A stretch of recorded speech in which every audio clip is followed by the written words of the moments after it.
Hi, I'm Ed Nicholson. I'm a Toastmaster. I'm a member of the Pembroke Toastmasters Club, which is chartered through Toastmasters International. Today, I'm going to give a speech in praise of, which is my current challenge actually, for my next club meeting. It's a level 3 part of the Visionary Communication System and Selective Project. Title is Speaking in Praise of Toastmasters. I'm going to give an introduction, which is normally provided by the host of the club meeting at that time, what we call the Toastmaster. And then I'll continue with my speech, which would be in 2 parts. Basically, introduction of what Toastmasters is all about, and then why I believe Toastmasters is praiseworthy. Okay, that's the speech coming up. This is the introduction here. Ed Nicholson, speaking in praise of Toastmasters. Speaking in praise of Toastmasters, Ed Nicholson.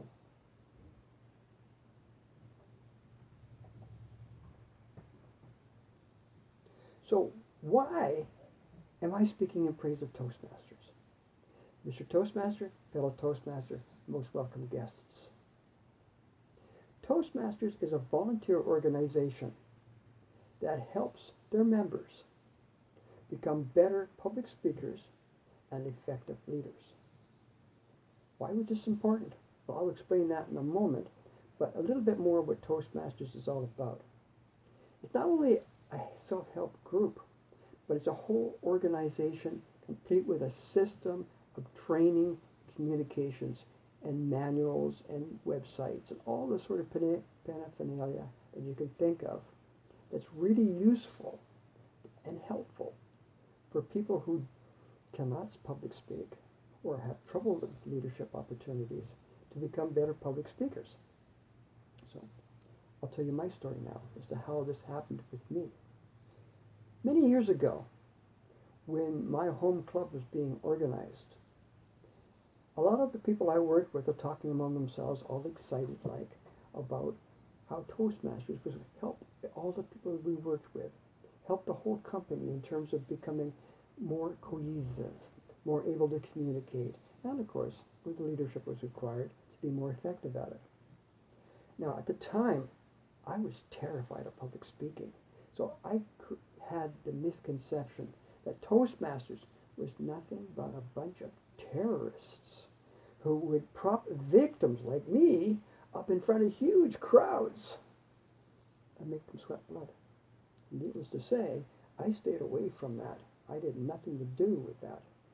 But one of those people that were kind of listening to all that sort of stuff thought it was a good idea to mention it during a merit review meeting with me that I should join Toastmasters to get on with my career and make things more effective for myself. That wasn't enough. That encouraged me again because of the misconception I had. But fortunately for me, at a later time, I did come across a televised contest on TV. I witnessed a Satchel Area 10 contest speaker. I was so impressed that I thought I'd talk to some of my friends too about what I saw. And fortunately, it turned out that one of those people I spoke to was a Toastmaster who then invited me to a few local clubs to get a feel for it. And later, this person became my mentor when I joined the actual club. And she helped me not only learn the process, read the manuals, and help practice to get my first speech ready, perhaps she even provided a little bit of arm twisting to help me as well, to get me to do my first speech. It was the worst speech I ever did, probably, but it was one of the most important ones because it got me over the hump. That's why we call it the icebreaker speech. It got me started speaking in front of a group of people. Now that was a big challenge for me, but I got by it, and speeches after that became much better and much easier to do. Later on, or along the way you might say, I also had opportunities at each meeting to practice a little bit of leadership. With that in mind, I developed confidence in myself in leadership positions to do a pretty good job with that. And in fact, and this is where the bottom line comes in, later on, after I became a successful and capable Toastmaster, I found myself in a situation where I really needed those skills.